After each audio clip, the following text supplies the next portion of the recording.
যদি সত্যিকারের নেতা হয় কর্মীর জন্য তার মায়া থাকবে, দরদ থাকবে, কিন্তু আমরার দেশের নেতারা কর্মীরার সামনে পাঠায়, নেতাদের সির তলে ঘুমায়। মায়ের খাইলে কর্মী রাখা, গুলি খাইলে কর্মী রাখা, মরলে তোরা মর। কোন নেতা মরে না, নেতা মায়ের খায় না, সব কর্মীরা দেখবেন রাস্তাঘাটে রক্তাক্ত হয়, আছে না নাই? কিন্তু আমার নবীর ইতিহাস তালাশ করে দেখেন, কর্মী যেমন মায়ের খাইলো, আমার নবীও রক্ত ঝরাইল।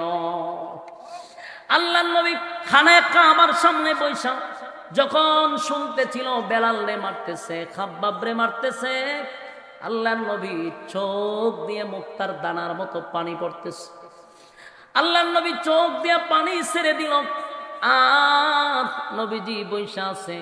কিছুক্ষণ পরে আরেকজন আইসা কয়, হুজুর আপনারা পঞ্চাশি উম্মে জামিল মানুষের কাছে গিয়া আপনার বিরুদ্ধে কয় আপনি নাকি আবেতার। আবেতার শব্দের অর্থ হলো আট পুরা, লেজ কাটা, নির্বংশা। নবীরে আবেতার বইলা গালি দিছে। আল্লাহর নবীর চোখ দিয়া পানি পড়ে, নবী কান্দে। একে একে কয়েকটা আঘাত প্রাপ্ত নবী হইল। এক নাম্বার হলো স্ত্রী মারা গেল, চাচা মারা গেল, চারজন সন্তান চলে গেল, নিজের রক্তাক্ত হইল, কর্মীরা মার খায়।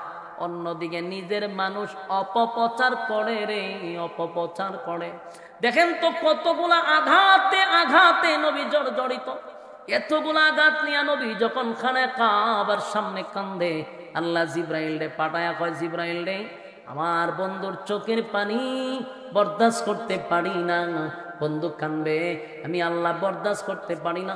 যা বন্ধুরে সুসংবাদ দে, বন্ধুরে সান্ত্বনা দে, বন্ধুর পক্ষে প্রতিবাদ কর, জোরে কোন সুবহান। ঠিক ওই মুহূর্তে নবীর কান্না দেখে আল্লাহ জিজ্ঞাসা করে, বন্ধু কেন কান্দেন, কেন কান্দেন, কেন কান্দেন? আল্লাহ কয়, বন্ধু আমি কেন কান্দি আপনার কি জানার বাকি আছে? বলুন আল্লাহ জানেনি, কিন্তু কেন আল্লাহ জানার পর বন্ধুরে জিজ্ঞাসা করে? আল্লাহ কয়, বন্ধু আমি সব জানি, আপনি বললে আমি মালিকের ভালো লাগে। সুবহান। এবার হাবিবে কিবরিয়া বলেন, মালিক আমার স্ত্রী দুনিয়ার থেকে বিদায় হয়ে গেল, আমার কষ্ট নাই, কারণ আপনার ডাকে সাড়া দিয়া চলে গেছে, আমার এখানে কোনো হাত নাই মালিক, এই জন্য কান্দি না। জীবনে বাবার আদর পাই নাই, বাবারে কোনোদিন দেখিও নাই। আমার আপন চাচা ছোটবেলার থেকে নিয়া আমারে এত বছর লালন পালন করলো, চাচা আমার জন্য জেল খাটলো, চাচা আমার বিরুদ্ধে কেউ কথা বললে সর্বপ্রথম চাচা সামনে দাঁড়াইতো। সেই কলিজার টুকরা চাচাও দুনিয়ার থেকে বিদায় হয়ে গেল। আল্লাহ এই জন্য কান্দি না।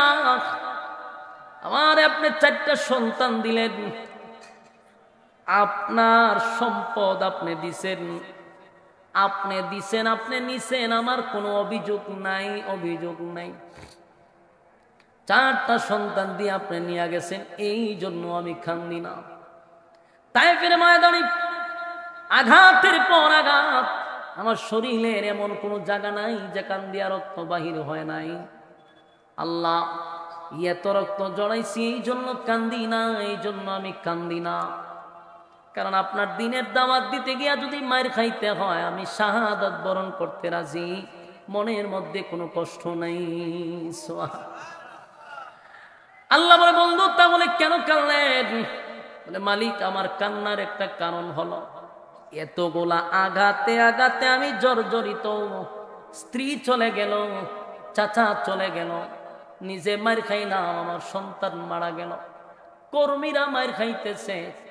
উচিত ছিল তো আমার নিজের মানুষগুলো আমার একটু সান্ত্বনা দিত, আমার মানুষগুলা যদি আমার সান্ত্বনা দিত। আল্লাহ আমার সন্তান মারা গেল, স্ত্রী চাচা মারা গেল, একটা মানুষ আমার এই পর্যন্ত সান্ত্বনা দিল না, তাও আমার দুঃখ ছিল না। দুঃখ লাগলো আমার আপন চাচি হইয়া, কেমনে গো মানুষের কাছে গিয়া কয় আমি পাগল, আমি আবেথার। নাউজুবিল্লাহ। আমার নবীর আপন চাচি মানুষের কাছে নবীর বিরুদ্ধে কথা বলতে লাগলো। নবী চোখের পানি ছেড়ে কান্দে আর বলে, মালিক আমারে পাগল পাগল বলে, আল্লাহ আমারে আবেতার বলে, আপনি সন্তান নিছেন, আপনি সন্তান দিছেন, আপনি সন্তান নিছেন, কিন্তু তারা আমারে আটকোরা বইলা গালি দেয়। আমার কষ্ট লাগছে, নিজের মানুষ হইয়া কেমনে গো আমারে এইভাবে গালি দেয়। আমার মা নেই, বাবা নেই, আত্মীয় স্বজন কেউ নাই, আপন চাচি হইয়া আমার বিরুদ্ধে কথা বলল। আল্লাহ এটা আমার বড় কষ্ট লাগছে। আল্লাহ কয়, বন্ধু আপনারে কেউ কষ্ট দিলে আমি আল্লাহ যে বরদাস্ত করতে পারি না। বন্ধু আপনারে কষ্ট দিলে আমি আল্লাহ সহ্য করতে পারি না। আমার নবী যদি কান্দে রে, আমার নবীর ব্যথায় ব্যথিত হইয়া বনের পশুরা পর্যন্ত কান্দে। টাঙ্গাইলের মানুষ, আপনাদের ভিতরে নবীর মহব্বত না থাকতে পারে অথবা থাকতে পারে, কিন্তু একটা জিনিস খেয়াল রাখবেন, আমার নবীর দুঃখে দুঃখিত হইয়া বেড়া বকরিরা পর্যন্ত মক্কায় কাঁদছে।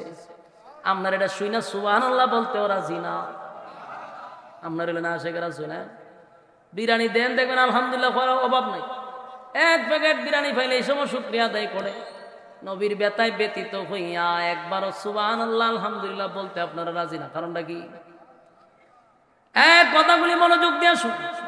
আমি আপনি কানলে কেউ আমাদের কান্নায় কানবে না, কিন্তু নবী যখন কান্ত, নবীর চোখ দিয়া মুক্তা জড়ত, টপ টপ করে মুক্তার দানার মতো নবীর চোখ দিয়া পানি পড়ত। নবীর ব্যথায় ব্যতীত হইয়া বেড়া বকরিরা পর্যন্ত কান্ত। এমনকি নবীরে গালি দিলে আল্লাহ প্রতিবাদ করছে রে। নবীর কান্না দেখে বেড়া বকরিরা কানলো, আফসুস আফসুস আবু জাহেল আবু লাহাব ছিল না। কথা কোন ঠিক নেই। বনের পশু চিনল ঝারে, চিনল না হায় মানুষ তারে। বনের পশু চিনল ঝারে, চিনল না হায় মানুষ তারে। আবু জাহেল বেড়া মন্দ কাজে ছিল সেরা। আবু জাহেল বেড়া মন্দ কাজে ছিল সেরা। আকাশ বাতাস কাঁদে যেন, আকাশ বাতাস কাঁদে যেন, তাদের হাজার অনাচারে। ছিল না হায় মানুষ তারে, ছিল না হায় মানুষ তারে। বনের পশু চিনল ঝারে, চিনল না হায় মানুষ তারে। কতক্ষণ ঠিক নেই। পাগল বলে দেই যে তারা, বিটে মাটি করে ছাড়া। পাগল বলে দেই যে তারা, বিটে মাটি করে ছাড়া। নানা রকম দেয় অপবাদ, নানা রকম দেয় অপবাদ। লাঞ্ছনা দে ভারে মারে, ছিল না হায় মানুষ তারে, ছিল না হায় মানুষ তারে। বাস্তব না বাস্তব? এই নবীর ব্যথায় ব্যতীত হইয়া মনের পশুরা কান্দে, কিন্তু আবু জাহিল্লা আবু লাহাবার মনে কষ্ট নাই। নবীজির কান্না দেখে আল্লাহ বলেন, বন্ধু কেন্দিন না, আমি আপনারে কষ্ট দিছি। 4 জন সন্তান বালেগ হওয়ার আগে আমি নিয়ে গেছি গো বন্ধু। যদিও আপনার সম্মান আর মর্যাদা বাড়ানোর জন্য আমি আপনার সন্তানগুলিকে ছড়াইয়া দিছি। আপনি খাতামান নবিয়্যিন, আপনার পরে কোনো নবী রাসূল আসবে না। তাই তো আমি আল্লাহ আপনার 4টা সন্তান বালেগ হওয়ার আগেই আমি দুনিয়ার থেকে বিদায় করে দিছি। আমি আল্লাহ আপনার মনের মধ্যে একটা কষ্ট দিলাম, কারণ বাবার লাশ সন্তান কাঁধে নিতে পারে, কিন্তু সন্তানের লাশ বাবা কাঁধে নিতে পারে না রে, বাবার জন্য এটা বড় ভারী। বাবা সন্তানের লাশ বহন করতে কষ্ট পায়, বড় কষ্ট পায়, বড় কষ্ট পায়। নবী একজন দুইজন নয়, চারজন সন্তানকে নিজের হাতে গোসল করাইছে, নিজের হাতে গোসল করাইয়া কাপন পড়াইয়া আমার নবী নিজেই জানাজা দিছে। নবী নিজের হাতে কবরে নামাইয়া মাটি দিছে। বাবার জন্য বড় কষ্ট। আল্লাহ কয় বন্ধু চারজন নিছি, আপনার মনে যে কষ্ট দিলাম, তবে আপনার একটা সুসংবাদ জানায়া দেই গো বন্ধু, আমি নিছি মাত্র চারজন, আর আপনারে আমি দিছি হাজার হাজার হাজার হাজার কোটি কোটি রুহানি সন্তান। আমরা যে নবীর উম্মত, আমরা হলাম নবীর রুহানি সন্তান, কথা হয় না? আমরা হলাম নবীর রুহানি সন্তান। বন্ধু আপনার চারজন নিছি, কোটি কোটি হাজার কোটি রুহানি সন্তান দিছি। বেঈমানরা আপনার বিরুদ্ধে অপপ্রচার করে, আবে তার বলে গালি দেয়, আপনি নির্বংশা, আপনি দুনিয়ার থেকে বিদায় হইলে আপনার নাম নেওয়ার মতো কেউ থাকবে না, আপনার নাম কেউ বলবে না, এমন কথা তারা বলল। বন্ধু আপনি জানেন না, আপনার সন্তান থাকলে আপনার বিরুদ্ধে কেউ গালি দিলে প্রতিবাদ করত, কিন্তু বন্ধু আপনার রুহানি সন্তানগুলি আপনার বিরুদ্ধে 100 বছর পরে, 1000 বছর পরে, 5000 বছর পরেও যদি আপনারা কেউ গালি দেয়, আপনার রুহানি সন্তানরা নিজের জীবনটা দিয়ে হলো আপনার ইজ্জত ধরে রাখবে। আজকে যদি বাংলাদেশে কেউ নবীর বিরুদ্ধে কথা বলে, আমরা কি করে বসে থাকব? গত 16 বছর কত ব্লগার আমার নবীর বিরুদ্ধে গালি দিল, কিন্তু আজ পর্যন্ত বিচার হলো না। শেখ মুজিবুরের বিরুদ্ধে কথা বললে সাথে সাথে গ্রেফতার করা হতো, আয়নাঘরে বন্দি করা হতো, কিন্তু আমার কলিজার টুকরা নবীর বিরুদ্ধে কথা বললে একটা বিচার 16 বছরে বাংলার জমিনে হয় নাই। আমার যুবক ভাইরা, একটা দুইটা না, বহু ঘটনা আমাদের চোখের সামনে। বুলাতে 7 জন শাহাদাত বরণ করছে আমাদের আলেমরা, শুধু নবীর ইজ্জত রক্ষা করতে গিয়া। শাপলা চত্বরে যে একত্রিত হয়েছিল, ওইটার পিছনে ছিল নবীর ইজ্জত রক্ষা করা। নেক্সট টাইমে যারা আসবে অথবা আসবে, তাদেরকে আমরা বলে দিচ্ছি, বাংলাদেশ হলো 96% মুসলমানের দেশ। এদেশে আমি ব্যক্তিরে গালি দাও, কোনো অসুবিধা নাই, কিন্তু নবীর বিরুদ্ধে যদি কেউ কথা বলবা, তোমার শরীরের কাপড় থাকবে না, ঠিক কিনা বলেন? এটা থাকবে না।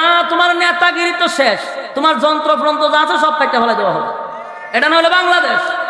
আমার গালি দিয়ে কোনো অসুবিধা নাই, কিন্তু আমার নবীর বিরুদ্ধে কথা বলবি, যে জিব্বা লড়াইয়া কথা বলবি, সেই জিব্বা টান দিয়া কুত্তার নাস্তা বানায়া দিবে পাবলিক। কারণ কোটি কোটি হাজার কোটি রুহানি সন্তান আছে না নাই? আমার বাবারে গালি দিলে এত কষ্ট লাগে না, কিন্তু আমার নবীর বিরুদ্ধে কথা বললে এটা সহ্য হয় না, কারণ এটা আমার ঈমান, এটা আমার ঈমান। জীবন যদি দিতে হয় দিয়া দিব, কিন্তু নবীর ইজ্জত নষ্ট করতে দিব না।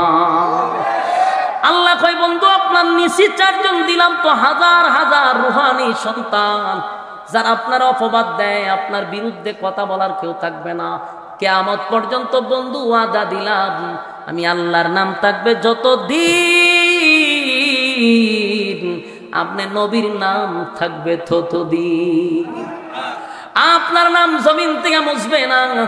তাই আল্লাহ বন্ধুরে খুশি করার জন্য, যেহেতু বন্ধু কষ্ট পাইছে, তাই আল্লাহ প্রথম খুশি করছে, সূরা কাউসার নাজিল করে। আল্লাহ কয় ইন্না আ'তাইনাকাল কাউসার, বন্ধু নিশ্চয় নিশ্চয় আপনাকে আমি কাউসার দান করে দিলাম। আদম থেকে নিয়ে ঈসা রূহুল্লাহ পর্যন্ত যত নবী রাসূল দুনিয়াতে আসছে, বন্ধু আদম 350 বছর কাঁদছে, বন্ধু নূহ পয়গম্বর 950 বছর কাঁদছে, বন্ধু ইব্রাহিম খলিলুল্লাহ পরীক্ষায় বারবার উত্তীর্ণ হয়েছে, বন্ধু কালিমুল্লাহ মুসা আমার সঙ্গে কথা বলছে। এত নবীরা এত সম্পর্ক থাকার পরেও কাউসার দেই নাই, কাউসার দেই নাই। বন্ধু 4 জন সন্তান নিলাম, নেন বিনিময়ে আপনারে আমি কাউসার দিলাম। আল্লাহ আপনারে কাউসার দিয়া দিলাম। আর বন্ধুরে খুশি করছে, বন্ধুরে খুশি করছে। আল্লাহ অন্য আয়াতে বলেন ওয়ালা সাউফা ইউতিকা রাব্বুকা ফাতারদা। এর আগের আয়াতে বলেন বন্ধু আপনাকে আমি দুনিয়াতে যা দিছি কিছুই না, কিছুই না, কিছুই না। ওয়ালাল আখিরাতু খায়রুন লাকা মিনাল উলা ওয়ালা সাউফা ইউতিকা রাব্বুকা ফাতারদা। আল্লাহ কয় ওয়ালাল আখিরাতু খায়রুন লাকা মিনাল উলা, যা দিছি তার থেকে হাজার হাজার হাজার হাজার গুণ বেশি পরকালে আপনার জন্য বরাদ্দ রাখব। ওয়ালাল আখিরাতু খায়রুন লাকা মিনাল উলা ওয়ালা সাউফা ইউতিকা রাব্বুকা ফাতারদা।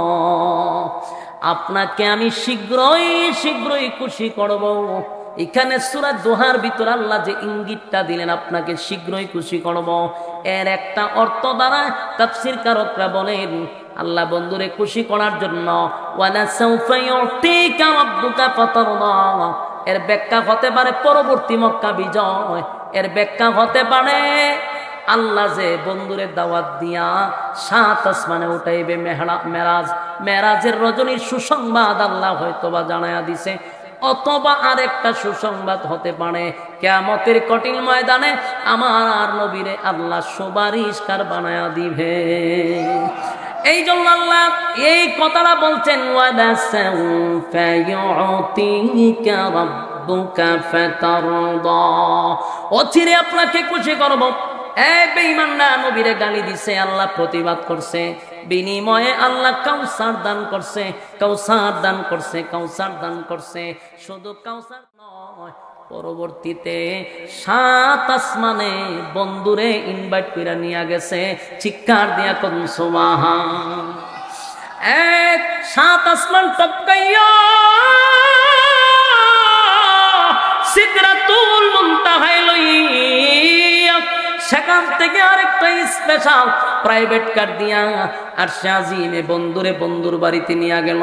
সেখানে নিয়া জান্নাত জাহান্নাম ভ্রমণ করাইয়া বন্ধুরে ওই যে দান করছে ইন্না আতাইনাকাল কাউসার, আল্লাহর বন্ধু তার বন্ধুরে কাউসার, হাউজে কাউসারটা সশরীরে সচক্ষে আল্লাহ দেখায়া দিল, বন্ধু এটাই আপনাকে গিফট করলাম। আমার নবী খুশি হইয়া বলে মালিক এই সুন্দর হাউজ আপনি আমারে দিছেন। আল্লাহ কয় বন্ধু এই হাউজে কাউসার আপনাকে দিলাম, আপনার উম্মতকে পানি পান করাবেন। আমার যুবক ভাইরা বন্ধুরে বন্ধু খুশি করে দিল। এবার এটাও হতে পারে ওয়ালা সাউফা ইউতিকা রাব্বুকা ফাতারদা, বন্ধুরে বন্ধু খুশি করে দিল। আর এরপর আল্লাহ বলেন ইন্না আতাইনাকাল কাউসার ফাসাল্লি লিরাব্বিকা ওয়ানহার, বন্ধু ফাসাল্লি লিরাব্বিকা ওয়ানহার, আপনি আপনার মালিকের জন্য সালাত আদায় করেন আর মালিকের জন্য কুরবানি দেন, সালাত এবং কুরবানি করেন। ইন্না শানিআকা হুয়াল আবতার, এই শেষ আয়াতে আল্লাহ রাব্বুল আলামিন প্রতিবাদ করছে। ওই যে বেঈমানরা উম্মে জামিল আবু লাহাবের বউ মানুষের কাছে গিয়া কইছে আপনি আবেতার, আপনি আবেতার, আপনার ছেলে নাই, বংশ ধরে রাখার মতো কেউ নাই। এই কথাটা আবু লাহাবের স্ত্রী মানুষের কাছে গিয়া কইছে। নবী আপনার কষ্ট লাগতে পারে, তারা বলছে আপনার নাম নেওয়ার মতো কেউ থাকবে না, কারণ সন্তান দিয়া বংশ হয়, ছেলে দিয়া বংশ হয়, মেয়ে দিয়া না। তারা বুঝাইতে চায় আপনার ছেলে নাই, আপনার বংশ ঠিকবে না।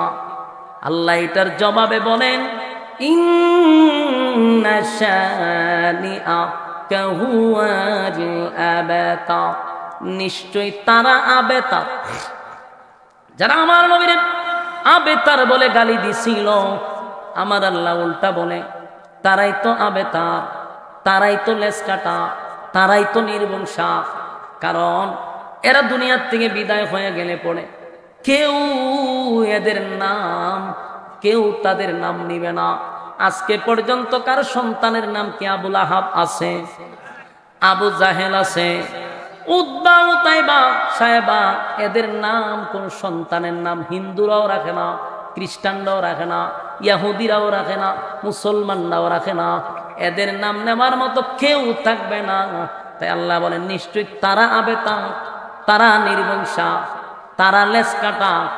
কিন্তু আপনার নবী লেজ কাটা না, আপনার নাম থাকবে পৃথিবী যতদিন থাকবে গো, আপনার নাম এই জমিনে থাকবে। জোরে জোরে কোন সুবহান। বলুন আমার নবীর নাম আছে না নাই? এই যে আপনারা মাহফিলে বসছেন, শুরুতেই আমরা দুরূদ পড়ছি। এই বাংলাদেশে হাজার হাজার কোটি কোটি আশিকে রাসূলরা প্রতিদিন প্রতিদিন আমার নবীর শানে দুরূদ পড়ে, দুরূদ পড়ে পড়ে এই দুরূদগুলি ফেরেশতাদের মাধ্যমে আপনার নাম, আপনার বাবার নাম, আপনার ঠিকানা সহ রওজাতে নিয়ে পৌঁছায়া দেয়। সুবহান। এবার চুল দুরূদ পড়লে ফায়দা কি? অনেক সময় শ্রোতারা দুরূদ পড়তে রাজি না, দেখবেন বক্তায় দুরূদ পড়ে শ্রোতারা বসে থাকে। এই দুরূদ পড়া যে কত সওয়াব, একবার দুরূদ পড়লে 10টা নেকি। সুবহানাল্লাহ। একবার দুরূদ পড়লে 10টা গুনাহ মাফ হয়। সুবহানাল্লাহ। একবার দুরূদ পড়লে 10টা রহমত আপনার উপরে বর্ষিত হয়। সুবহান। তাহলে প্রতি সেকেন্ডে সেকেন্ডে আমার নবীর নামের দুরূদ এবং সালাম আমার আল্লাহ পৌঁছায়া দেয়। সুবহান। আমার যুবক ভাইয়েরা, শেষ কথা হলো এই যে আমার নবীর উপরে দুরূদ পড়লে 10টা গুনাহ মাফ, 10টা নেকি আমল নামায় ঢুকে, এমন কি আমার আল্লাহ 10টা গুনাহ মাফ করে দেয়। সেই নবীর নামে প্রতিদিন দুরূদ শরীফ পড়ব। কারা কারা 2টা হাত তুলে দেখায়া দেই।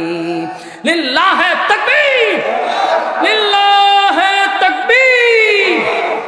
সম্মানিত শুধু রাজি আছেন ইনশাআল্লাহ? হাত তুলে বলেন অন্তত পক্ষে ডেইলি 3 বার হইলো দুরূদ শরীফ পড়ব। রাজি আছি? নবীর উপরে দুরূদ পড়লে বাপ দাদার নাম সহ মদিনায় আল্লাহ পৌঁছায়া দেয়। আমরা নবীর উপরে দুরূদ পড়ব, নবীর প্রতি মহব্বত ভালোবাসা অন্তরে রাখবো। কিয়ামতের ময়দানে আল্লাহর রাসূল আমাদের জন্য সুপারিশ করবে।